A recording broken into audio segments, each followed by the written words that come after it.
قرآن مجید میں اللہ فرماتا ہے فَإِذَا فَرَغْتَ فَانْصَبْ وَإِلَىٰ رَبِّكَ فَارْغَب۔ اے حبیب، جب آپ نماز فرض سے فارغ ہو جایا کریں تو پھر دعا کی طرف رغبت کیا کریں، پھر مناجات کی طرف رغبت کیا کریں۔ یہاں سے کیا معلوم ہوا؟ یہاں سے معلوم یہ ہوا کہ جب آدمی عبادت کر لے تو پھر پکارنا شروع کرے جس کی عبادت کی ہے۔ آپ دیکھیں گے کہ دعا کا جو کانسیپٹ ہے وہ صرف اہل سنت کے اندر ہے۔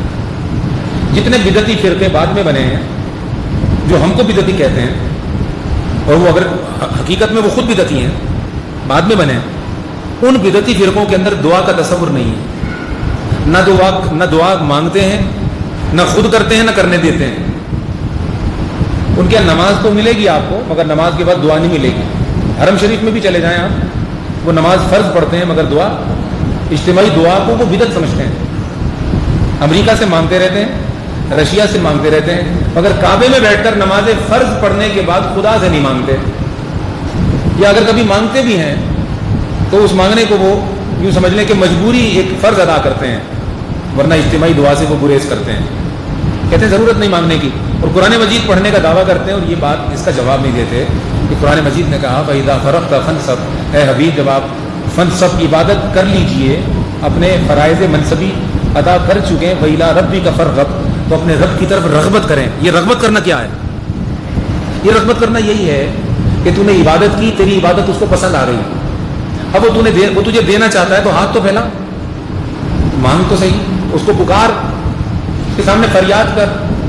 تو علماء نے لکھا کہ عبادت کی قبولیت کی سند ہی یہ ہے کہ وہ عبادت کرنے کے بعد مانگنا شروع کر دے، اور جو عبادت کرتے ہی اٹھ کر چلا جائے تو اس کا اٹھ کر جانا بتا رہا ہے کہ اللہ پاک نے اس کی عبادت اس کے منہ پر مار دی اور کہا مجھے نہیں چاہیے، لے جا۔ اور جو عبادت میں مصروف رہنے کے بعد دعا میں لگ گیا، گویا اس کی عبادت مولا کو پسند آئی ہے۔ مولا نے کہا مانگ، فریاد کر، دعا مانگ، ہاتھ اٹھا۔ تو ہمارے ہاں جو دعا ہے اور دعا کے اوپر زور ہے، اس کی وجہ یہی ہے کہ دوست مانگتے ہوئے اچھا لگتا ہے، اور دوست ہی سے مانگتے ہوئے اچھا لگتا ہے۔ جب مولا کی دوستی بندے کو مل جائے تو پھر یہ محتاج اپنے اس حقیقی دوست کو پکارتا ہوا ہی اچھا لگتا ہے، اور اس دوست نے وعدہ کر رکھا ہے کہ جب بھی تو پکارے گا نا، میں سنوں گا تیری اور میں دوں گا تجھے۔ لہذا اس بات کو پلے باندھ لیجئے کہ وہ عبادت ہے ہی نہیں جس کا نتیجہ دعا نہ ہو، جس کا نتیجہ دعا نہ ہو، ایک بات۔ دوسری بات، یہ دعا کا جو تصور ہے یہ مانگنے سے تعلق رکھتا ہے، یعنی دعا کرنا اپنے لیے بھی اور دوسروں کے لیے بھی، دل سے دعا کرنا ایک بات، اور ایک ہے دعا لینا، دوسرے سے دعا کروانا۔ ہمارے پاس بھی پرچیاں آتی ہیں، لوگ کہتے ہیں ہمارے لیے دعا کیجیے، ہمارے لیے دعا کیجیے، یہ بالکل صحیح ہے، ایک دوسرے سے درخواست کر کے بھی دعا لینا کروانا چاہیے، لیکن یہ دعا کا حقیقی تصور نہیں ہے۔ ایک تو ہے آپ نے زبان سے مانگی، اس نے زبان سے دے دی، یہ اوپر ہی اوپر رہی، یہ زبانی دعا رہی، بھائی دعا کرنا، اچھا اللہ خیر کرے، یہ زبان اوپر ہی اوپر رہی۔ اور ایک ہے جو دین کا دعا کا تصور ہے، وہ یہ کہ آپ کسی کا ایسے دل جیتیں کہ وہ دل سے آپ کو دعا دے، کسی کا دل ایسا خوش کریں کہ وہ آپ کو دل سے دعا دے۔ تو ماں باپ کا دل ایسے خوش کریں کہ ان کے دل سے آپ کے لیے دعا نکلے۔ ایک تو ہوتا ہے اماں جان کے پاس گئے اور کہا اماں جان دعا کیجئے گا، سفر پہ جا رہا ہوں، دعا کیجئے گا۔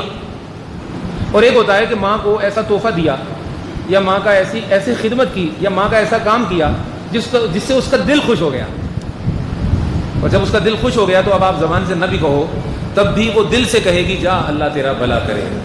تو یہ ہے دل سے دعا دینا۔ تو اسلام کہتا ہے دعائیں لو، دعائیں لو، دعائیں کرواؤ نہیں، دعائیں لو۔ میں دعا کروانے کو منع نہیں کر رہا، دعا بھی کروائیں، لیکن اصل دعا کیا ہے؟ اصل دعا یہ کہ جس کی تم دعا لینا چاہتے ہو اس کا دل ایسے خوش کرو کہ وہ تمہیں دعا دے دے۔ پڑوسی کی دعا لو، دوست کی دعا لو، دوسرے مسلمان بھائی کی دعا لو، ایسا میٹھا اخلاق رکھو کہ وہ تمہارے پس پردہ بھی تمہارے لیے دعا کرے کہ اللہ اس کا بھلا کرے، بہت اچھا آدمی ہے، اللہ اس کی عزت کی حفاظت کرے، بہت بھلا آدمی ہے۔ لیکن ہوتا اس کے الٹ ہے، پڑوسی ہم سے تنگ، محلے والے ہم سے تنگ، رشتہ دار اور گھر والے ہم سے تنگ، مطلب ان کے دل کو ہم نے اتنا دکھا رکھا ہے اور اتنا غلط اور زیادتی کر رکھی ہے کہ ان کے دلوں میں گھٹن ہے. سامنے اس کا اظہار نہیں کر رہے لیکن دلوں میں ہے گھٹن. اس گھٹن سے انہوں نے دعا تو نہیں نہ دینی. سامنے وہ کہہ تو دیتے ہیں ماشاءاللہ اللہ پاک آپ کو سلامت رکھے, سامنے تو وہ کہہ دیتے ہیں, لیکن وہ جو دل ہے اس کے لیے رب نے فرمایا جب تو پڑوسی کو خوش نہیں رکھتا, جان بوجھ کے اس کا دل دکھاتا ہے, جان بوجھ کے. ایک تو وہ بات ہے نا کہ آپ خوش رکھتے ہیں مگر اس کا دماغ خراب رہتا ہے, وہ ایک الگ کیس ہے. اور ہمارے ہاں زیادہ مسئلہ یہی ہے, مطلب ہر آدمی توقع کر رہا ہے کہ دوسرا میرے ساتھ بھلائی کرے, ہر کوئی دوسرے کی طرف دیکھ رہا ہے, آگے بڑھ کے پہل کوئی نہیں کر رہا, تو بس دوسرے کے انتظار میں دونوں ہی جم گئے. اس کو انتظار ہے یہ کرے, اس کو انتظار ہے وہ کرے, ہر کوئی دوسرے پہ ڈال رہا ہے, وہ کرے اور وہ کرے. تو معاشرے میں ایک جمود آ گیا ہے نا, گلی کی صفائی وہ کرے, مطلب یہ ہے کہ اس کے گھر سے تحفہ آئے وہ دے, وہ سلام کرے, وہ پوچھنے آئے, وہ آ کر یہ کام دوسرے کی طرف ذمہ داری کو شفٹ کر رہے ہیں, جس کی وجہ سے ہر کوئی اپنی جگہ جم گیا. جب معاشرہ جم جائے, رویوں میں جمود آ جائے, یہی موت ہوتی ہے. اسی کو کہتے ہیں مردہ معاشرہ. اور اسلام کہتا ہے زندوں کی طرح رہو.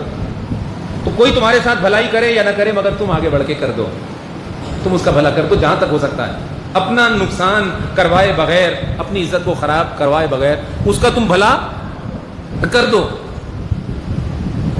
وہ کہاوت مجھے یاد نہیں آ رہی, کر بھلا سو ہو بھلا, انت بھلے دا بھی بھلا.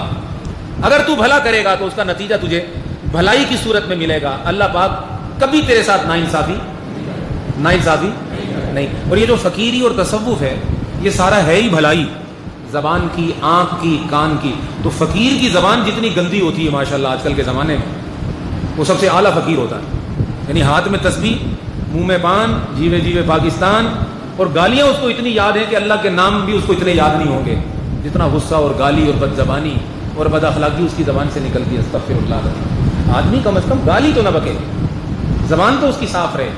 ہمارا تو معمول ہے ایسے چلتے چلتے گالی بک دیتے ہیں, عام بات ہے. گالی بکنا کوئی عیب ہے ہی نہیں. دوسری بات, گالی بکنا ایک عیب ہے اور گالی سن کے چپ رہنا وہ, یہ تو 90% لوگوں میں مرض ہے. چلو گالی تم نہیں بکتے ٹھیک بات ہے, مگر تم گالی پہ خوش تو ہوتے ہو, چپ رہتے ہو, اور آگے سے تم مذمت نہیں کرتے کہ آپ نے گالی کیوں بکی. گالی نہ بکیں, اس کا حوصلہ بڑھ جاتا ہے. تو برائی پر راضی رہنا اور برائی پر راضی ہو جانا یہ تو عام ایک معمول بن گیا ہے. تو زبان سے گالی نکل جاتی ہے اور پھر نکلتی جاتی ہے, پھر اس کی پرواہ نہیں ہوتی, پھر اس پر کوئی افسوس نہیں ہوتا, پھر اس کی اصلاح کی کوئی کوشش نہیں ہوتی. تو جس کی زبان خراب, جس کا کان خراب, جس کی سوچ خراب, تو عبادت اس کو فائدہ نہیں دے رہی, الٹا نقصان کر رہی. تو اسلام 90% حسن اخلاق کا نام ہے, محبت کا نام ہے اور پیار کا نام ہے. ایک بات. دوسری بات, 90% اخلاق کا نام ہے اور باقی جو 10% بچتا ہے وہ عبادات کا نام ہے. اور عبادتوں کا خلاصہ ہے دعا. عبادتوں کا خلاصہ ہے دعا.